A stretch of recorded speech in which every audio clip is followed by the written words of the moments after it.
देखो, प्रेम में और आकर्षण में अंतर है। प्रेम हमेशा त्यागता है और आकर्षण हमेशा लेने की कोशिश करता है, जिसको आप एक भाव अट्रैक्शन कहते हो। दूर से देखने में बहुत सुंदर लगेगा, बहुत अच्छा लगेगा, कोई भी चीज, वस्तु हो, व्यक्ति हो, लेकिन ये याद रखना उसमें प्रेम नहीं होता। वो केवल बाहरी रूप सौंदर्य को देखकर, आपके पद को, आपके पैसे को, आपके रूप को, या आपके पास जो भी योग्यता उसको देख के अट्रैक्शन हुआ है, आकर्षण हुआ है।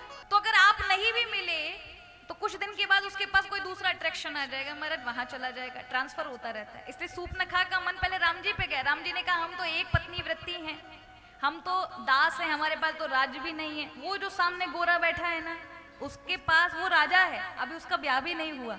और सुन करके सूर्पनखा तुरंत मारा बदल गई, मार्ग बदल लिया। क्या सेवक के साथ ब्याह करके क्या करूंगी जिसके पास कुछ है ही नहीं? रूप है तो क्या है, वो छोटे के पास जाऊं जिसके पास सब कुछ है, वहां चली जाती। अब वो कहते कि नहीं नहीं, वही स्वामी, हम तो सेवक हैं, मेरे साथ रहोगे तो दासी बन के जीवन बिताना पड़ेगा। तो फिर राम जी के पास आ गई। और प्रेम, देखो रामायण में दो ही पात्र जो सासे हैं, एक है सबरी, एक है शूर्पनखा। दोनों के प्रेम में अंतर है।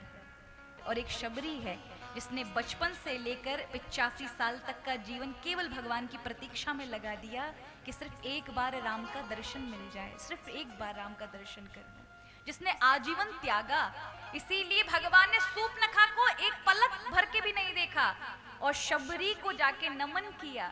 प्रेम से जाकर जो सारी चीजें पूरे संतों को नहीं बताई, वो सारी बातें सबरी को कही भक्तों के लिए। सबरी जीवित नहीं रही, फिर उसने भगवान के सामने योगाग्नि से अपने प्राण त्याग दिए कि प्रभु मेरा दर्शन आपका हो गया, मैं प्रतीक्षा में थी, बस हो गया।